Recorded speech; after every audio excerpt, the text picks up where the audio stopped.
Shiv Sena mini cabinet भी आप इसे कह सकते हैं, मिनी मंत्रिमंडल भी इसे आप कह सकते हैं। थोड़ी देर बाद वो सिलसिला शुरू हो जाएगा। तकरीबन 12 बजे का वक्त तय है और अब तक जो 5 चेहरे जो हो सकते हैं इस शिव सेना के प्रमुख गण, और सेना इसे हम इस वजह से भी कह रहे हैं कि युद्ध जैसी स्थिति है। कम से कम भोपाल और इंदौर में बहुत ज्यादा कोशिश करने की जरूरत है, क्योंकि बहुत ज्यादा लापरवाहियों के एक सिलसिले वहां पर चले हैं।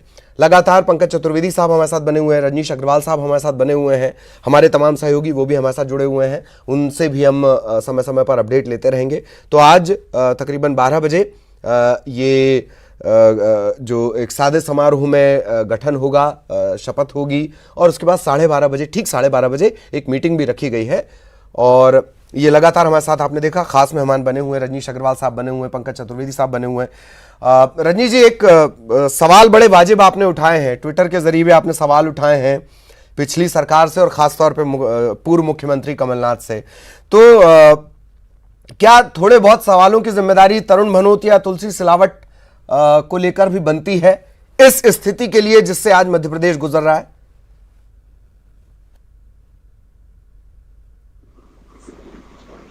देखिए, जरूर बनती।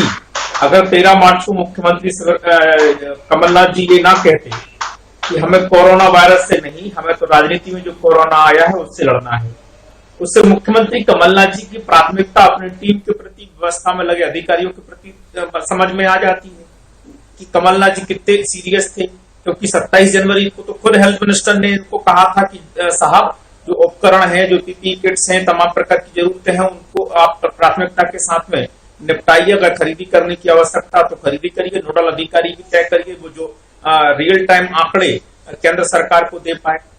तो मुझे लगता है कि जब कांग्रेस सरकार के मुख्यमंत्री कमलनाथ जी ही गैर संवेदनशील तरीके से काम कर रहे हैं, बीजेपी की मीडिया के सामने 13 मार्च को बयान दिया है कि हमें कोरोना से नहीं। अग्रवाल साहब, तब तो बीजेपी की प्राथमिकताएं भी डरोना थी, कोरोना कहां थी?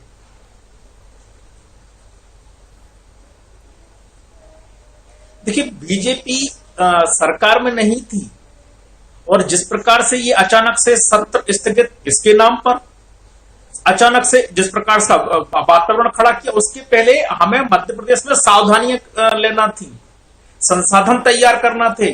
25 जनवरी को सीएमएचओ को कहा कि हमें डेडिकेटेड हॉस्पिटल्स हर जगह तय करनी है, हमें क्वारंटाइन वार्ड आइडेंटिफाइड करना है, हमें तमाम प्रकार की पीपी किट, सुरक्षा के उपकरण, वर्कशॉप। ये तो जाती है ना अग्रवाल साहब, आप किसी के हाथ पैर बांध दें, आप किसी के हाथ पैर बांध दें, गहरे समंदर में फेंक दें और कहें कि चलो अब तैर के दिखाओ। एक बहुत गंभीरता के साथ बात कहूं आपको ललित जी, एक गंभीरता के साथ बात कहूं, सरकार कभी समाप्त नहीं होती। सरकार एक चलायमान व्यवस्था है संविधान में, कभी भी समाप्त नहीं होती। यानी कि अगर इन्होंने इस्तीफा दिया और इस्तीफा देने के बाद में जो 3 दिन का टाइम था, उस समय भी सरकार मध्य प्रदेश में थी। कभी सरकार समाप्त नहीं होती संविधान के तहत। सरकार एक चलायमान व्यवस्था है, ये बात आपकी सही है, उसमें किसी को दोषारोपण करके आप बच नहीं सकते। और इसीलिए अधिकारी, इसीलिए एग्जीक्यूशन है, विधायिका के साथ साथ में कार्यपालिका भी एक पूरी काम करने वाली है। लेकिन उसको अगर ये कह दिया जाए कि हमें कोरोना से नहीं, हमें तो राजनीति में कोरोना से, ये आप मानते हैं तो विपक्ष पे आप थोप दो। सवाल तरुण भनोत और तुलसी सिलावट साहब के लिए भी है, इससे तो आप इत्तेफाक रखेंगे?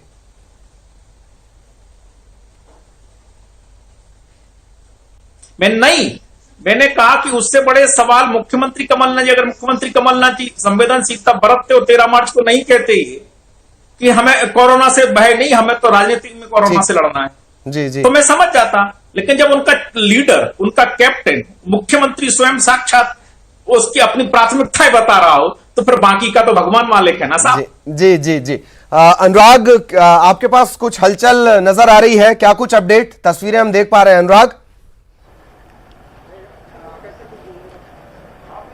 बिल्कुल, देखिए गोविंद सिंह राजपूत, तुलसीराम सिलावट इस समय राजभवन पहुंच चुके हैं क्योंकि उनको शपथ कार्यक्रम में शामिल होना है और लगातार आने का सिलसिला जारी है। दो चेहरे जिनको कहा जा रहा था कि आज मंत्री पद की शपथ उनको दिलाई जाएगी, उसमें तुलसीराम सिलावट और गोविंद सिंह राजपूत का नाम शामिल था और वो दोनों राजभवन पहुंच चुके हैं। शपथ कार्यक्रम में वो शपथ लेने का काम करेंगे और तमाम जो नेता हैं उनके पहुंचने का सिलसिला भी शुरू हो गया है। चूंकि जो दो नाम थे वो कंफर्म हो चुके हैं, तुलसीराम सिलावट और गोविंद सिंह राजपूत, जिनका नाम था सबसे पहले हमने बताया था कि कौन कौन से वो चेहरे होंगे जो राजभवन में पहुंच के आज मंत्री पद की शपथ लेंगे। दो चेहरे जो है राजभवन के अंदर जा चुके हैं, वो तुलसीराम सिलावट और गोविंद सिंह राजपूत हैं। सिंधिया समर्थक जो चेहरे हैं वो दो राजभवन के अंदर जा चुके हैं क्योंकि अब कुछ ही समय बाकी है जब ये शपथ का कार्यक्रम होगा। राजभवन के बाहर भी सुरक्षा व्यवस्था को कड़ा किया गया है। सोशल डिस्टेंसिंग का पालन राजभवन के बाहर अभी किया जा रहा है सुरक्षा व्यवस्था